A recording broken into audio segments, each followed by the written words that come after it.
This is the Quran, 65 verse 4, where Allah allows men to marry and divorce prepubertant little girls after they have sexually abused them. We might ask here, all of us, why in 2007 our morals are higher than this so-called God's. Let's find out together.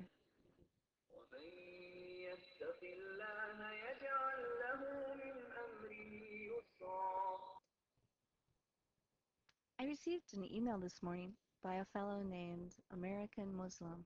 Well, I think it's a guy, but I don't know for sure.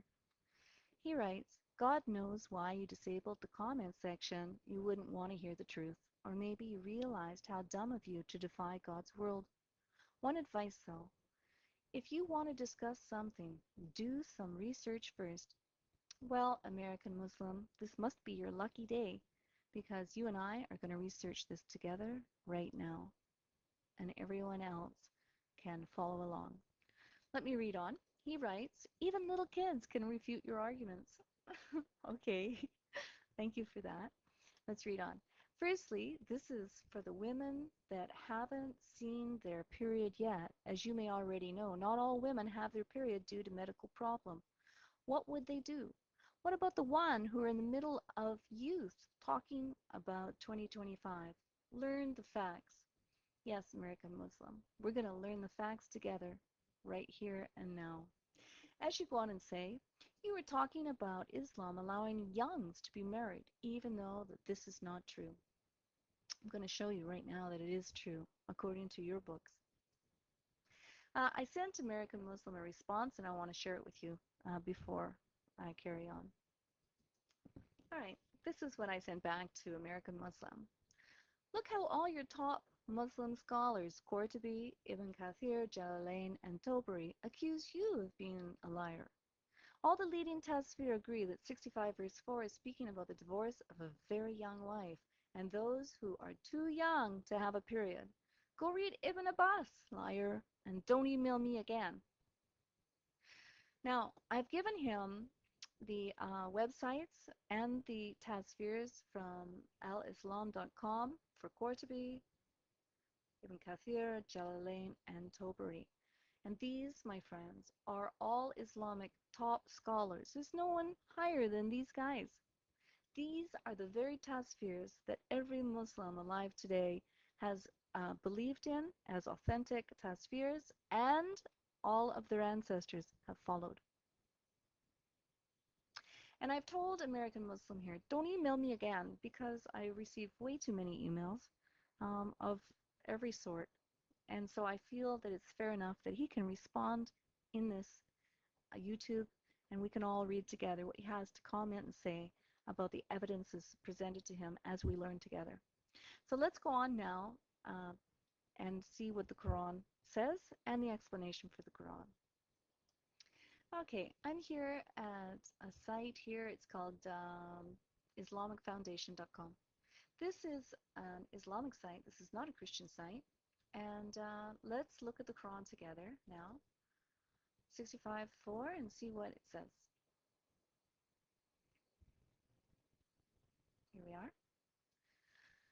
The waiting period of those of your women who have lost all expectation of menstruation shall be 3 months, in case you entertain any doubt, and the same shall apply for those who have not yet menstruated.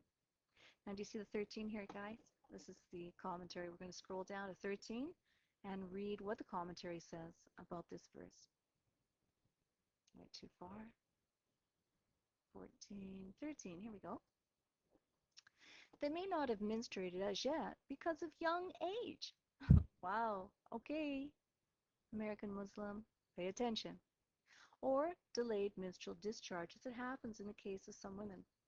So you can see from this commentary that it explains that it could be young age as well, which you are denying. Let's go on and read. Here one should bear in mind the fact that according to the explanations given in the Quran, as the question of the waiting period arises in respect of women with whom marriage may have been consummated, for there is no waiting period in case of divorce is pronounced before the consummation of marriage. Well, this makes perfect sense. You know, if you don't do the hoochie coochie, No need to wait for divorce because it's impossible for her to be pregnant. Let's read on. Therefore, making mention of the waiting period for the girls. What? Girls? Hey, look, it says girls. Hey, American Muslim. Girls, do you read that? Who have not yet menstruated. You said women. Why do you Muslims like to always refer to these little girls as women? Does it make it appear in your mind as if they're older? Hmm? It says girls.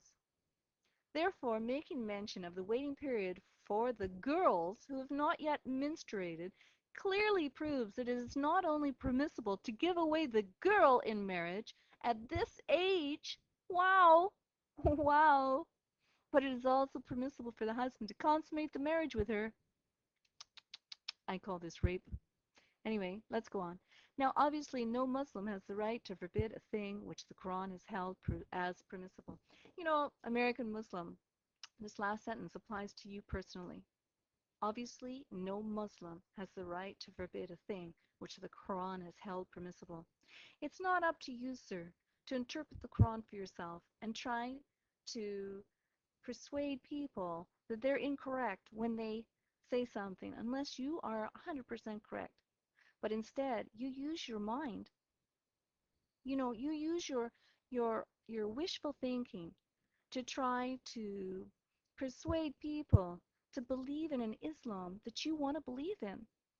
But your scholars and your commentaries disagree with what you're saying and what you're trying to tell people.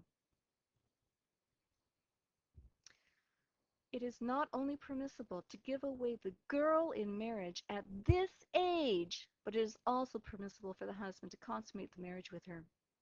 Here we see Allah in 65 verse 4 not only instructing men how to marry and divorce little kids after they've consummated the marriage with them, which I call sexual abuse because, kids are too young, they're too tiny and too small to make moral decisions about carnal relations,